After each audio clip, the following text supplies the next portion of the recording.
sikhuluma lama-legends umdlalo wenguqu. Lo Madinda Ndlovu, Khathazile uSheki odlala kakhulu iqembu laLenders, wabuya walikhotsha njalo, wadlala emazweni.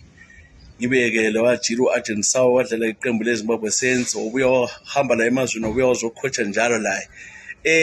Lapha-ke ngilibizile ukuthi-ke sixoxe lapha. I-World Cup yaqalisa, kambe iyazwakala yini iFIFA la ejwayele ukuyenza nge-World Cup ikhona yini lo nyaka? Ajeni. Well, the World Cup being a World Cup, FIFA is corner. I think I'm one guy or who's looking forward to it. I think even every Zimbabwean is looking forward to it. Even everyone around the world, they're looking forward to the World Cup.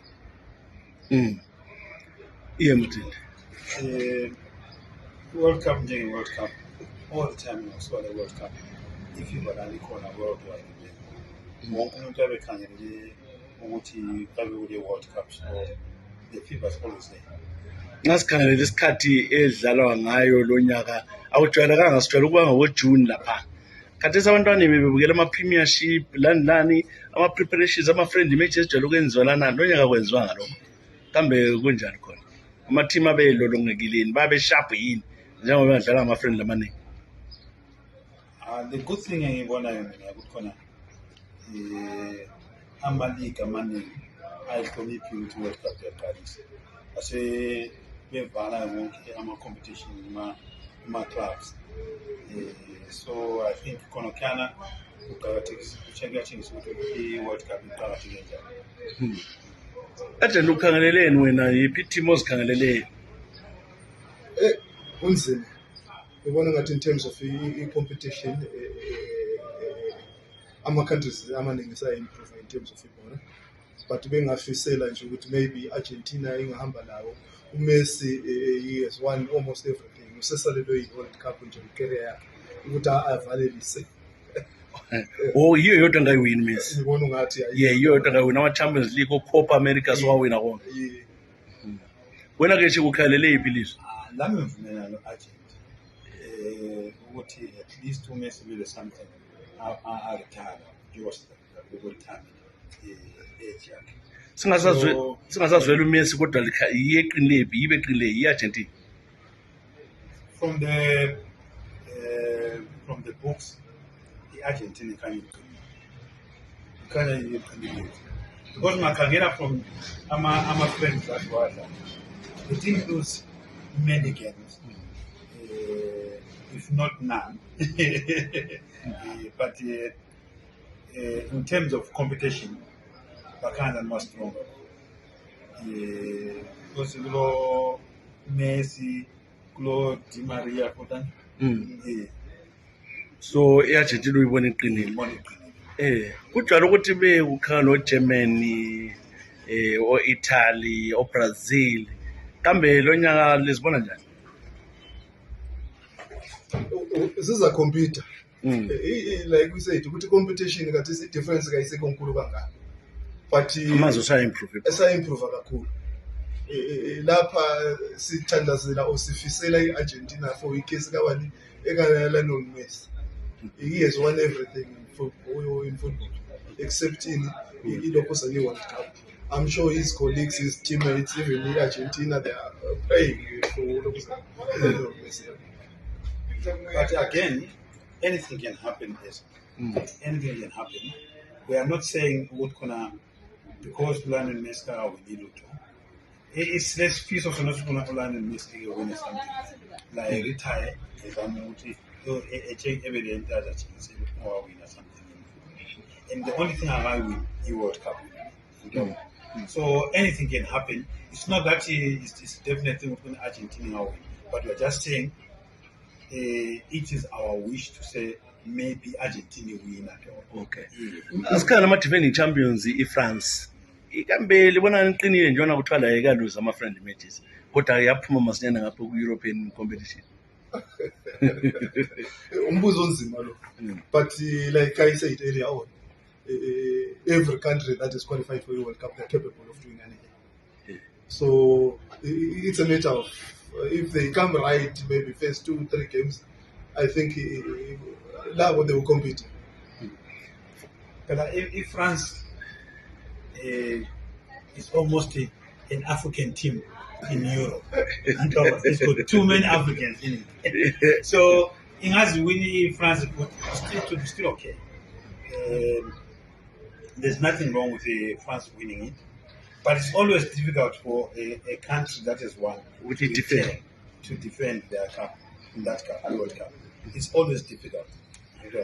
Sikhangela ama-African teams madoda bathi-ke njona kuqala ukuthi kudlala e-Middle East enye i-African team ngawina sibona u-Eto'o esithi iqembu lakhe le-Cameroon liyathatha loba befuna bengafuni kuseQatar asikwe-Europe asikwe-South America asikwe-Africa iCameroon iyathatha lithini ukuthi kule qembu le-Africa elingathatha yini inkezo le i-World Cup sesikhuluma iqiniso singasatsho sikhuluma ngenhliziyo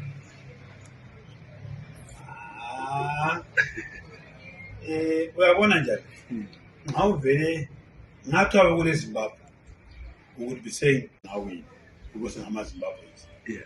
La I think uyakhuluma because ngumCameroon, yeah, but I think Morocco is much more stronger than iCameroon.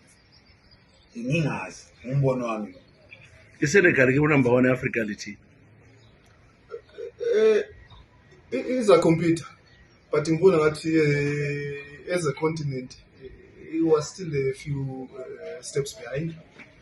It's good to have the progress towards stage. so i-African team elibonani izibona ndiyangena kuma-quarter finals semi-final final ingaba khona ekhona yini Well, in Senegal, of late, they've done well for themselves. Mbabona befika kuma quarterfinals. okay Yeah, even Ghana, because ilabo party abadlalela iArsenal, it would also push.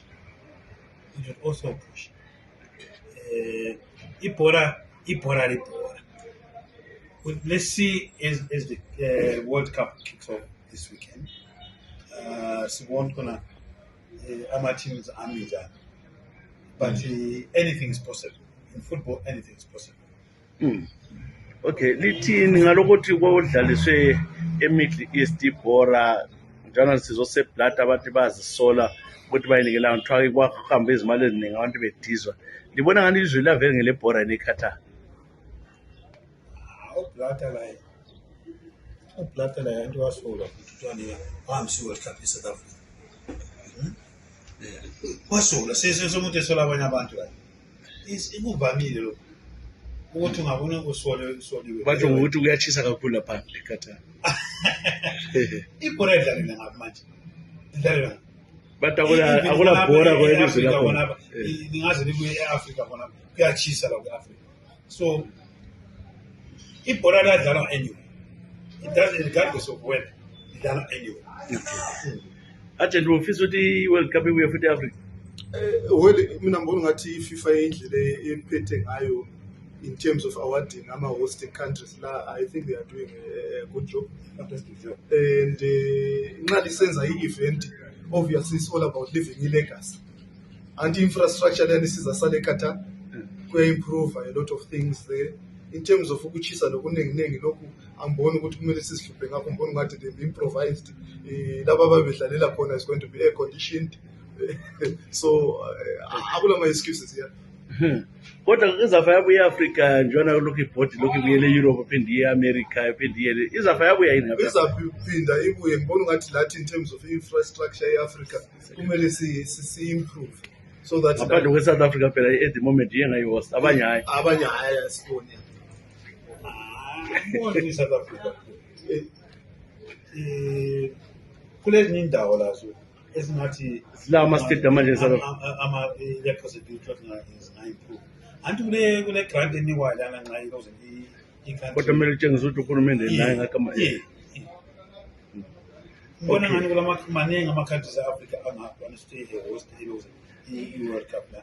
As long as kule grant lakho singakwanisa ukuthi ngasi-improve ama-grants. okay right sengiqeda lapha sengifuna ukuthi-ke lizikhomithe-ke Ngubani owawina i-World Cup namhlanje ngizabuya futhi ibheki ziphelile ngizobuya.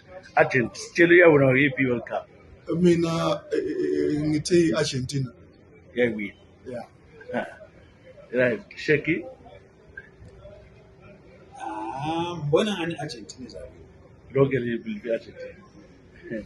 Hayi sebakhulule ngama-legends la-ke ama-members e-Dream Team esikhuluma lawo sifuna yona ngokwayo eye yakhutha ukuthi iye ku-World Cup akusozoba ne-team yeZimbabwe futhi ezazama ukuthi efe World Cup mina lazama kodwa yini lodwa lokho yehlula ngantshela abantu ukuthi isikhathi lidlala i-competition kodwa ama-games ama-preliminary rounds amaningi ungafiki ku-main competition ngoba uqala ushaya i-preliminary round maybe 2 rounds ubuye ku-group stages after that ubuye ama-knockout khathesi ungawina igroup yakho udlala 1 game usungenile sokulula kakhulu yikho abantu bathi hayi dream team leli lithi yachivana but abananzeleli ukuthi khathesi sokunzima sokulula ukungena than laphana mbona kunje njengalaphana konje ngalwana iminyaka i-dream team eyahamba World Cup njengoba laselitshaye i-Egypt lathi seliyahamba lapha World Cup nange umqeqeshi omkhulu-ke ubaba Ali Baba Dube sekhwetshe kakhulu lokhu khona kwezenguqu i-World Cup yaqalisa ngesonto uthini wena uyibona njani lapho ngokubona kwakho njengomuntu waqeqesha kakhulu ezebhola? Mina ngokubona kwami ngithi iBrazil bona ngathi yiyo engathatha yonke kumbe yakithi eAfrica iSenegal. Utsho ngani ngalezi team? Ngabanye lama-good players especially iBrazil iSenegal lama-good players adlala khona lemazweni overseas. Asike sikhangele abantwana bebekhalele ilizwe njenge-Argentina lingenza kuhle bekhangelele njalo le-Brazil yakho labo-Germany kambe ubona ngani kukhona okuzaphuma? Ya iphokuzela iBrazil yiyo engathatha so Argentina yayiwiniswa nguMaradona Maradona wayedlala khathesi Messi kafani noMaradona can't compare Maradona. Okay, so asikhangeleke ibona abantwana bathi kuyachisa le ndawo zebekhathala kuthini kuma-players adlala ibhola nxa kuchisa kanje? Ngeke kuchisa kanje babe ngadlali ngoba nokugijima kuba nzima ngeke kuchisa kakhulu. Asithi wena-ke usubonile i-team ze-Africa kuhlala kuthiwa ziyehluleka i-team ze-Africa ziyehluleka ukudlala ubona ngani lo nyanga sizenza kuhle? Lo nyanga ngibona ngathi zikakuhle ezinye ezingaba ngo-3 ezingagena kuma-quarter finals ngoba kwagcina ku-semi-final kwagcina uCameroon kudala iyagcina idlala ama-semi-finals eziningi zifika vele iGhana ngo-2010 eSouth Africa kwaba ngcono because iyafika ku-quarter finals yadliwa nje isitsotsi. Ama-players e-Africa ubona nxa ukhale ukuthi le yiplay engane zadlala ibonakale ichama headlines yiphi? Sergio Mane ubona ngani uzenza into ezincane? uzenza izinto ezingcono lo goalkeeper wakhe is a good goalkeeper oyilodlala iChelsea. Nxa sikhangela abantwana ngibasola bathi i-World Cup-ke e-Africa soze yaphinda yabuya njalo kuhanjiswa ubokhathaso amazwe ebhora okhathala ubona njani? Hayi ingazi ikhatha ukuthi kunjani lapha izagcina izabuya kweminye iminyaka ikhathayo ukuthi angikwazi ukuthi kunjani ngayo. Kodwa abantu lapho hamba khona bajabulile ukuthi abeli World Cup Yeah, but bakufani neminyakeni akufani neminyakeni hayi akufani neminyakeni kungaba kuyisikhathi ukuthi soNgoDisemba uthathe eminyakeni bakuphakathi kwesikhathi kaJulayi khathesi ngoDisemba abantu bezicabanga ngoChristmas. This is a legend who Cosmas Zulu has been there in the game, has coached teams like Highlanders, several other clubs, Zimbabwe Saints, has played for Highlanders as well, has coached Ngezi Platinum, and here is 55 years in football. He's the most decorated Zimbabwean when you're talking about soccer. Zulu. Yes, sir. World Cup in Qatar on Sunday. Yeah. What's your take? My take is, from all the time I've watched from the 70s World Cup, this is one of the best organized World Cup I've seen, taken from the documentaries I see on television. But I can tell you, I still think the big teams, the big countries like France, Brazil, Argentina, and Spain, I still think those big countries, Germany, once they get to the quarterfinals, I can tell you any of those teams will win the World Cup. Because why I say so, sometimes, history on its own can decide the outcome. You take a team like France, from the under 17 right up to the national team, they've won the World Cup. So, guys, nation like that, you don't underrate them, especially if you let them get to the quarterfinals. So, to me, those are the teams I think once they get to the quarterfinals, any of those nations will win the World Cup. Talking about the players, there's some saying Messi is his last World Cup, Ronaldo is his last World Cup. Who do you think will shine in these Qatar World Cup games? These guys, Ronaldo and Messi, they'll still shine in these World Cups. Don't forget, nothing replaces the experience. But I still think the Dutch way there's this young man, Bruno, who plays for Manchester City, I think he's one of the guys who's going to show the world that he's a very good midfielder. Because that young man, without him, there's no Manchester City. And I think he'll give a good account of himself. So Ronaldo, Messi, they'll still show the youngsters how football is played.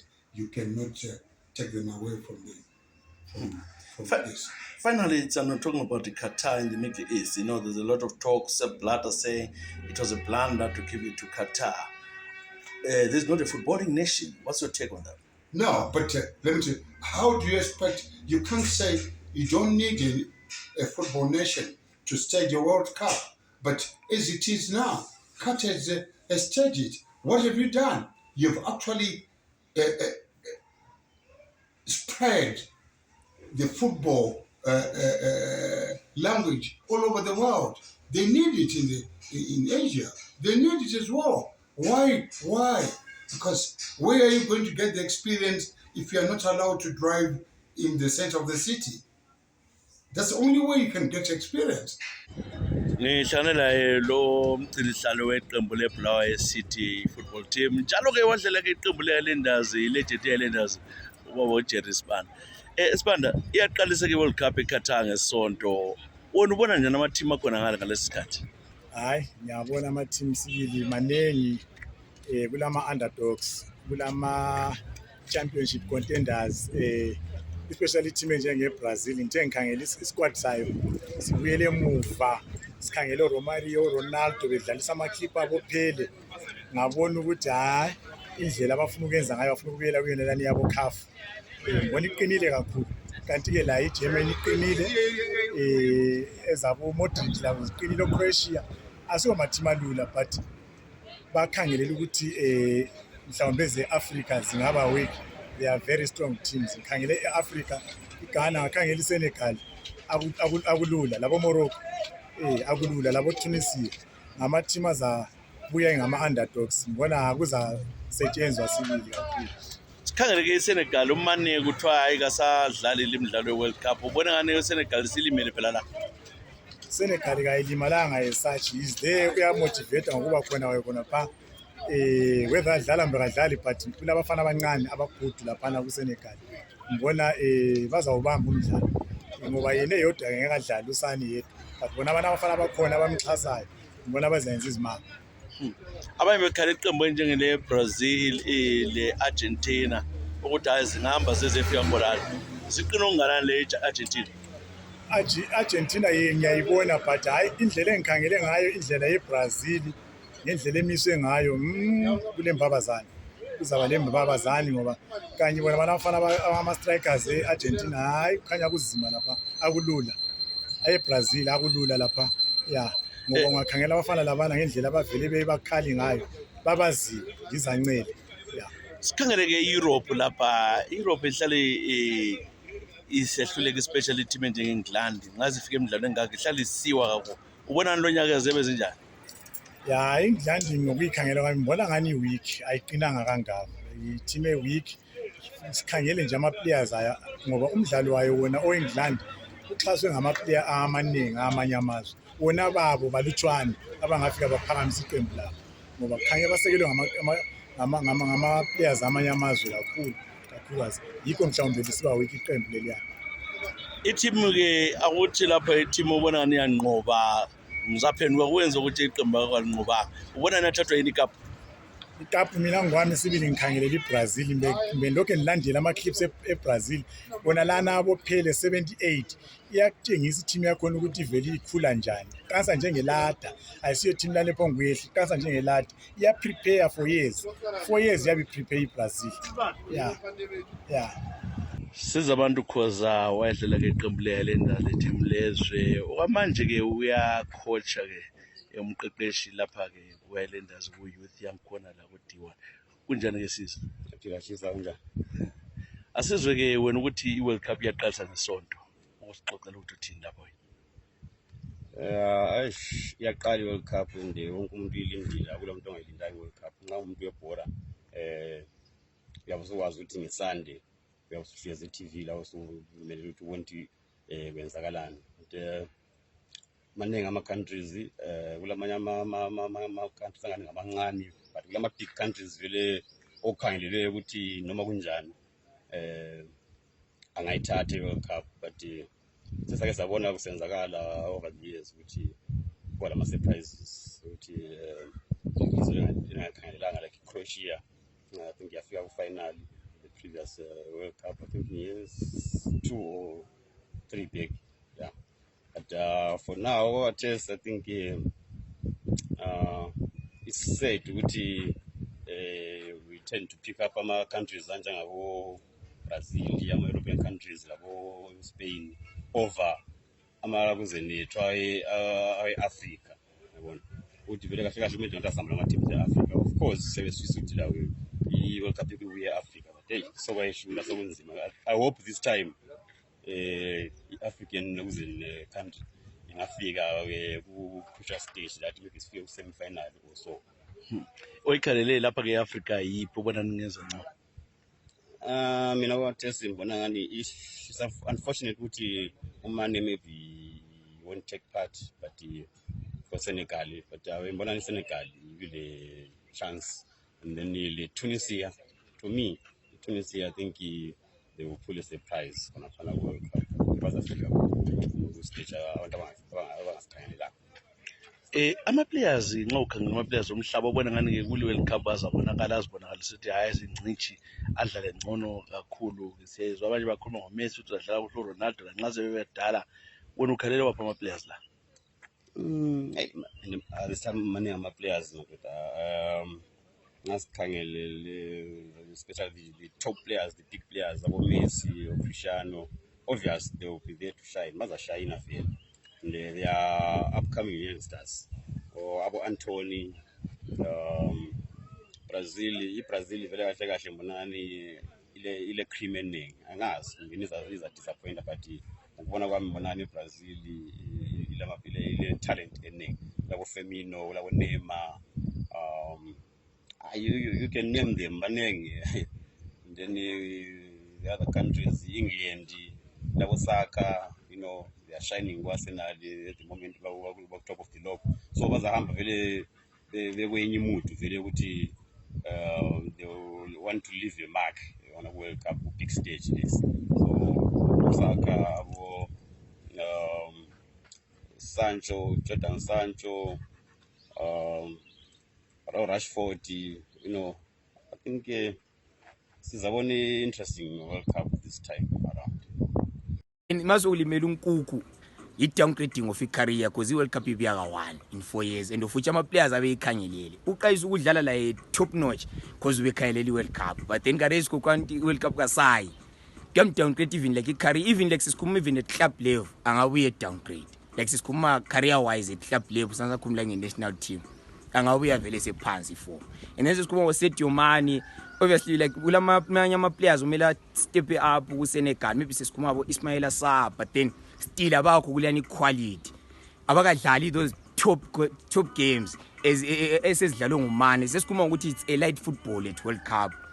Ngibona ngathi mina ungabi khona kwama big names ku World Cup leyakade kuzanikeza i-chance kuma players lawana ade khangelele ukubana ngama ordinary players kuzabanikeza i-opportunity ukuthi lawo to showcase their skill because instead of abantu concentrate ukuthi babone umuntu onguye owade kuthiwa hayi lo yi-big player, so kuzenza ukuthi abantu lana beqalise ukusesha to look for other new stars ababengakwanisa ukuthi kanjani baphakamise ama-players abo. Yikho eminyakeni edlulileyo sijayisa ukubana kube lama-new players, kuma-new names ebesivele singawazi before, but sibe sesithi after i-World Cup bezokusiba lamanye amabizo sibile siwa-recognize-ayo esale sesikhuluma ngawo ukuthi ama-players lawo ayahlala. Ngokubona kwami ku-World Cup ukushoda kwa-Sadio Mane imise enkulu kakhulu, because uMane kwamanye ama-games nguye uyabe ekhanyile wahlohla bawina. Ngeke sithi kungaba lo munye umuntu ongaba nguMane ongakwenza konke okwenziwa nguMane. Kulama team amaningi aqinileyo. Makhangela ukhangele iBrazil, ukhangele iPortugal, ukhangele leGermany. Ama-team aqine kakhulu. And ukhangele futhi ungakhohlwa leNetherlands. Ama-team la they've been together for so long. And I feel the continuity iyanceda kakhulu. I feel like Brazil is too strong everywhere. Lapho khona kathi santi I think la ingaphela ku final. Portugal ngicabanga ukuthi ngokuqina kwayo le continuity yabantu ngaba khona ku final. Awumesu uyathatha kathesi Chalo ngoba kathesi vele uyenza amanga vele ufuna ukuverify ukuthi ungubani, ngoba last World Cup yakhe le vele Chalo kumele batshengise ukuthi ungubani. Le player lelana Chalo vele kathesi lenza kakhulu. Mina ngithi Argentina yathatha Chalo. Mina nxa ngikhuluma uChristopher Nkunku ngikhayela ukuthi injury yakhe ibe big impact because this was a breakthrough tournament yakhe, because ungenile egamini eBundesliga kuLeipzig waba key player. So I think France, I think lama fans were expecting more from him ukuthi participate ku World Cup late, because he already showed ukuthi he top quality Nkunku. So I think imiss yakhe ibe a big miss to France, because ama players njabo Griezmann abakho ku form ongayicompare kaNkunku currently ama replacements akhe. Ngiyali uthola ama replacements, but uNkunku beyaba good addition to France especially. Then uMane obviously yakwazi second best player in the world, so vele imiss yakhe ibig ama headlines la ukuthi uMane kaphi. What's your name? My name is Boyani Lawrence Dube. Yes, Lawrence Dube. What are you, a student? Yeah, I'm a student. Now I'm technically studying law. Right. You. I know you love football. You just told me that you've been following the games. What do you think of the football at Qatar right now? Well, based on the conditions are really good, but it's a country that doesn't really play soccer that much. So based on the teams I've seen playing right now, I'm not really happy about the previous games from yesterday and since the cup started. The games in the afternoon, you said they were also boring. Yeah, the games in the afternoon were not so fun. You know, like maybe it's because the stadiums don't even have momentum at the moment. Maybe it's a cause of effect that maybe the World Cup just started, and usually the past years it's been more vibey when the game starts. I don't know what's different this year. What are you looking forward to seeing this game? Do you think there will be an improvement on these games? I'm actually waiting on the coming games: Argentina, France, Saudi Arabia, Denmark, and others. And I think that's Group C. So I'm actually looking forward to looking at Messi and the defending champions from France, Mbappe, the likes of Kante. Though he's not in the World Cup this year, but he's going to be in the supporting bench for France. So he was a key player at the last World Cup. So we want to see if they're going to be able to defend themselves. Naye iKhatar angiboni nje ukuthi singayibonisa isiyaphambili ngoba vele enguqwini lapha hayi asibazi. At least iSouth Africa kwangani kulethemba nje iziqalise nje ukuthi it was the first team to score yawina, kodwa iKhatar yona vele entweni hayi izebhora hayi ayikho. And as a host I think iba ifakele khona ukhayana nje ukuthi rotate yefike Asia not as a footballing nation. Anti yabona previously into le yayifaka ama footballing nations ukuthi hayi labantu bhora balazi laba khathesi is more of saying no, let's take it to other places. Even in South Africa lapha nezi host it was saying it's Africa's turn. So hayi Qatar hayi ngibona first round ikaba phelela khona. Qatar le Ecuador angiboni ukuthi zingadlulela phambili ngoba lapha sengikhangele ngiqathanisa abadlali abalabo ngiqathanisa le Netherlands le Senegal. Singazi njalo futhi khonapho ngokumbe iSenegal singaphazaniswa yikungabi khona kuka mani. Kodwa amathuba okudlulela kusigaba esiphambili akhona. Loba bengazi badliwe, loba bengadliwa emidlalweni wabo oqala, kodwa elandelayo balakho ukuthi sebengaqhubekela phambili. Sanibonani nonke bahlabezulu nabalandeli bebhora inguqu. Ya, mina igama lami ngu-Alexander Maseko, abantu bajwayele ukungibiza besithi nguKhurula. Lathi igama elavela sisadlala ibhola lisesemnandi. Hayi manje, sorry. Hayi manje. Ya, i-World Cup. Sikhuluma nge-World Cup la. Mina ngicabanga ukuthi khona ngumbono wami. Into engicabangayo ukuthi khona I wish all the African countries from Group A sine Senegal. Siye ku Group D sine Tunisia. Siye ku Group F sine Morocco. Sibese siya ku Group G sine Cameroon and then ne Ghana. I wish amaqembu lana yamazwe lana aphumelele azezeyofika ku final. Kuma stages towards the semi-final and whatever. So I will be so happy if we reach. Why ngisho kanjalo is the African players are dominating overseas, and everybody knows we are dominating overseas. And why not this time, try by all means to reach ama rounds la okugcina okuqedisela. Anyway, on top of that, my team engiyabe ngifisela nje ukuthi uma sehlulekile thina ama-Africans i-Brazil. Yeah, I wish Brazil would get to the finals. Ngombono wami lo. Ngiyabonga. Your name, sir? My name is Kivmo Kutu. Kivmo, yes, you've been watching football. You are watching England and Iran, and you have seen how the games are. What do you think of the standard of the game? In terms of the games, I wasn't really impressed with the games. They were boring, if I can say. The opening ceremony, it was nice. It was fascinating. But in terms of the games, the opening game wasn't nice for me. So I'm looking forward for the game for Germany. Yes, that I'm looking forward to it. Hopefully there'll be a change from the first game that I saw. You run a bar like this, and why were people already disappeared? Is that the games were not good, or was that game well played during the day? I think the game wasn't that good, because if you can see, the place is just empty. The games they were not good. The opening game wasn't fun. Was it a good idea for the games to go to Middle East, to the Asian population? What do you think? Because a lot of people saying those countries are not footballing nations. I would also say the same. It wasn't a good idea, because even in terms of their religions and all, they are not really good in terms of soccer-wise. I wouldn't say it was a good idea. They are too strict for a soccer session. Well, as for Qatar, I don't know much about it. In the history, when it comes to football, Qatar. But as I'm a host, they might pull a surprise. You may never know.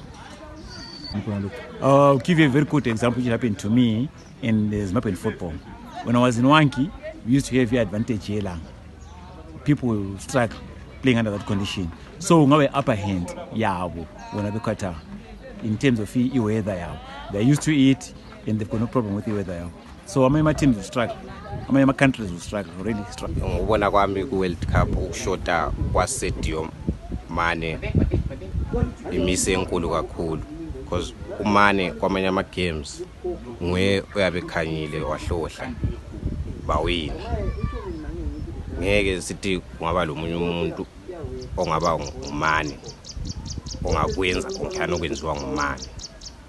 abantu bayajabula kambe lokhuyana ujwayele ukubona ama-World Cup ayesezala amanye amazwe kuyakhanya indlela akukhanye ngoba abantu into abajabulisayo yikuthi bethole injabulo leyano yokuthi livunyelwe ukuba labomama kodwa iphathaye ngathi ayikuthandi khona ukuthi kube khona ngoba ukuthi lawo usondele duze lomama ukuthi yikho ethandwa ngobaba-ke ngale ukuthi libe duze labomama but iphathaye ngathi ayikuvumi inkezelo yathathwa yini ngikhangelele itimu enjengebrazil Germany Netherlands izitimu engingathi ngibona ngathi zingaba seduze lokuthola impezo efana nale kunjani-ke mngane wami igama mbani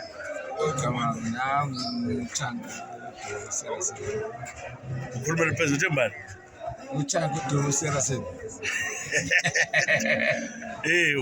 ubukele i-World Cup lapha injani nxa uyibona wona ilungiswe kuhle yafana nama yakuqala ngibona igame yokuqala leya ngani hayi ayilamvutho ayilamvutho wena ukhangelele yiphi iqembu wena lonyaka iqembu enikhangelele ukuthi ngiyathatha mina ithini iBrazil neFrance utsho ngani phakathi kweBrazil neFrance? On paper they've got good players. On paper singazi sebedlala but on paper they've got good players. Asikhangele wena nxa ungathiwa kathi sibukela ibhola unganathi utshwala njalo kwesibona kubo Qatar ungezwa njani? Awunathi lapho utshwala amakhiwa kukhanya ngajabulanga kakhulu. Hayi vele ibhola limnandi ungalatshwa. Ayibhola limnandi ungalatshwa. That's why ubona even ama sponsors ngawetshwala. Akula Coca-Cola uthiwa Coca-Cola Cup. Konke ngoCastle bani etshwaleni kuphela. Khathesi uyabuhlaba ubukele kumnandi. Kumnandi ngiyabuhlaba. Kuyangena le bhola limnandi. Uthe uhamba neBrazil neFrance. iBrazil neFrance yizo ezikhayile zombili. Eze-Africa ke. Hayi Senegal ngizachova layo mbijana. Ngingazi la izaphela kwa but Senegal ngizachova mbijana. Phathwa ama-team Africa ubona neSenegal ezenza ngcono. Yizo ezenza ngcono. Ababukeli njalo ubukela ama-stadium atazodwabukela kagcwalanga njalo akunalokhana ukujabula kakhulu okukhona njengoba sizibonile emini zidlala zana ubona ngale ibhola engamelanga i-Middle East. Hayi vele ngibona nobaphambanisile. Ukamsa khona kuma-Muslim abantu abangathanda utshwala hayi. Abasondele ngabo abantu nabathanda utshwala. Lana amaKristu lana. AmaKristu ayivele foreign abakho. Dadewethu ngubani igama? Mina ngu-Precious Mathema bambiza Pre-14 abaningi. Bathi ngubani igama? Pre-14. Pre-14. Mathema. Kutshoni Pre-14? U-Pre-14 libizo nje laphumayo from enye group yeBusi. So akuntsheleke imidlalo siyibona iWorld Cup siqalisile uhamba naliphi iqembu wena? Mina ngihamba leSpain. So far ngeke ngisho ukuthi kuyacaca iWorld Cup yalonyaka vele ayila that thing ayithazi ingathi nje siphonga ubukela nje ayikacaci ingathi ayikacaci okwakathesi. Uyibona iyehlukene kona le jalo ubukela kwamanye amazwe eyidlala kakhulu isenziwa kuyinxa ukhanya ufakwe elizweni engasole ibhola. I think ilizwe abafake khona iWorld Cup asolizwe lebhora imithetho yabo too much kakhulu. Uyabona sometimes abantu nxa bebukela ibhora they need entertainment like bathanda ukuzi-entertaina benatha besenzana. So leli lizwe alifuni utshwala alivele lile mithetho eminingi. I think that is why abantu abaningi bengekho interested ku-World Cup yalonyaka. Plus lezikhathi zangikhona ezebhora ungathi azihambisani labantu abaningi. Wena ngosilibonile ibhola lelo ngokudlalwa kwalo ngendlela edlala ngalezolo udlalwa kwekhwetho lapha ke iqembu lakho leSpain ukhangele ukuthi linganqoba uBrazil abo-Argentina yini? Hayi iSpain kuyithanda ngiyayithanda nje ngiyayisapota njalo but as for ibhola liyagiqika so kungenzakala ukuthi singawina singadla uBrazil labo Argentina labo Germany kuyayizakala ibhoreni. wena ungumama siyakubona ke sendaweni ababukela khona ibhola kumnandi ukubukela usebhawo labanye abantu kulokuhlala endlini kakhulu ngoba siyabe siphikisana ngebhora sitshe lawe uthola okunye mayelana ngebhora yabungakwazi nxa sihlangene singabanye sisapota ama-team ayehlukeneyo siyabe sibonisana siphikisana sisenza into ezitshiyeneyo. Then as for endlini akula muntu engiyabe ngixoxa laye ngiyabe ngilabantu abami ngapho sinsarana le remote abanye bafuna ukubona i-star life, so I think ukuba labanye siya-socialize too. Mr. Emmet Ndlovu, he's a well-known figure. He's worked for Zimbabwe national team as well as Highlanders as a physiotherapist. You are a man who is well-versed with football. This is Qatar 2020 World Cup. I know you yourself as a pastor as well. You heard about the banning of the alcohol in the stadium. What's your take on that? 2022, just to correct you, Chisa, 2022 FIFA World Cup is with us. Yes, and it's so exciting, and for it to be taken to that far part of the world, it's very exciting. Now, the issue of banning of alcohol, I know a lot of people will not agree with this, but for me and for me as a pastor, as a sports person, and also as a pastor, I would say thumbs up to FIFA, thumbs up for banning alcohol in the stadium, because some supporters go haywire when they are intoxicated or they are under the influence of alcohol. So for me, I'm excited about this. I wish I could actually find time to go to Qatar right now. You have seen the games. What do you say about the standard of football displayed at this game so far? Honestly speaking, what I saw last night, the game between Qatar and Ecuador, I was really taken aback. For me, that looked like some kind of club football of third tier. I'm sorry to really say that, but I didn't think that was up to standard. That's not what I was looking forward to. I mean, the opening match for me was a big yawn, a big disappointment. Yes, I saw the 2 goals scored, but still, I'm not convinced. Looking at other World Cups before, which were hosted, in comparing with Qatar, you think this one was the worst? Well, maybe it's too early to say, but in terms of the stadium, wow, Qatar is one of the best, so to speak. The country and everything looks perfectly organized, looks perfectly done, but it is the standard of the game so far. Which team or which nation do you predict will win the World Cup? Difficult one, but I'll put my money on Brazil. I would still put my money on Brazil. Under the circumstances, I'll put my money on Brazil, but I want at least one African country to go all the way, at least to quarterfinal or semi-final stage, at least. Siya ekudlaleni lapha ngibona ngani eyalonyaka kungaba i-competition esingathi ivulekile. Is an open race. Eminyakeni edlulileyo bekusiba lilizwe elivelela kona lo mhlubulo womkhathi waleso sikhathi. Singakhangela ngase Qatar kuyachisa, kuchisa be. Ukuthi kungabe kunika lamazwe avelela kubo Africa abanjengabo Tunisia, o Senegal, o Morocco abaqualifiyileyo. Ithuba lokuthi bangahlukunyezwa ngumkhathi wona lesithi kuzabe kuchisa be. I-World Cup le I think ihlupha into zama-human rights lezi. Ngale Qatar kulezinto eziningi ezingavunyelwe that in other countries ku-right singathi like into zama-human rights lezi abuse of things, people be transported from other countries, African countries, besebenza khona le bangabhadala. Considering with this time around the World Cup izadlala ngo-December, from November up until December, I think isikhathi singajayelekanga. Bese kwazi ukuthi all along World Cup idlalwa June and July. So lapha ngo-June and July kebe ku-off season kebe kungela lutho. So bekumnandi ukuthi abantu babe le-interest ibhora abalibuke. Kanti sesilanda uDecember abantu bacabanga into eziningi uDecember isikhathi sokukholisa into ezinjalo.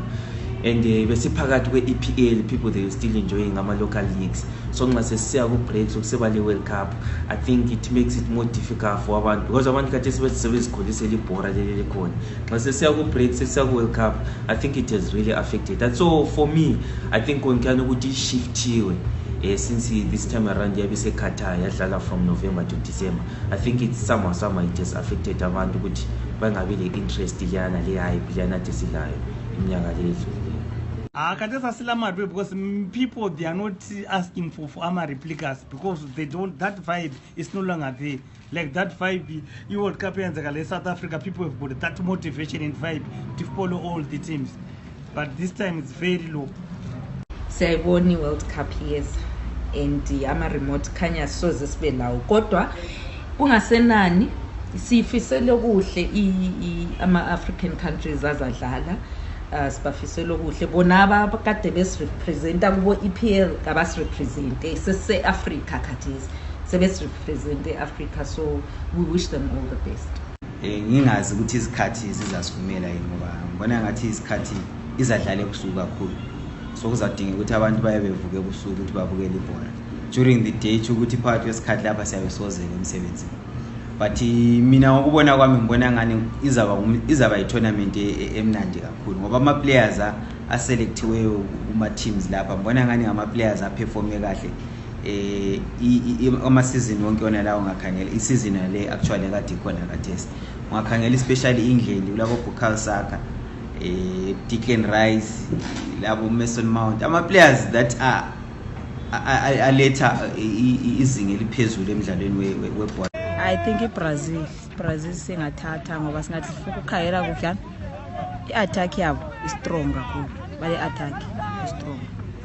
Hayi Africa thina sesingabaphelezela Senegal singathi sifuna ukukhangela kuhle, maybe Senegal sesingabaphelezela sebachiya ko semi final.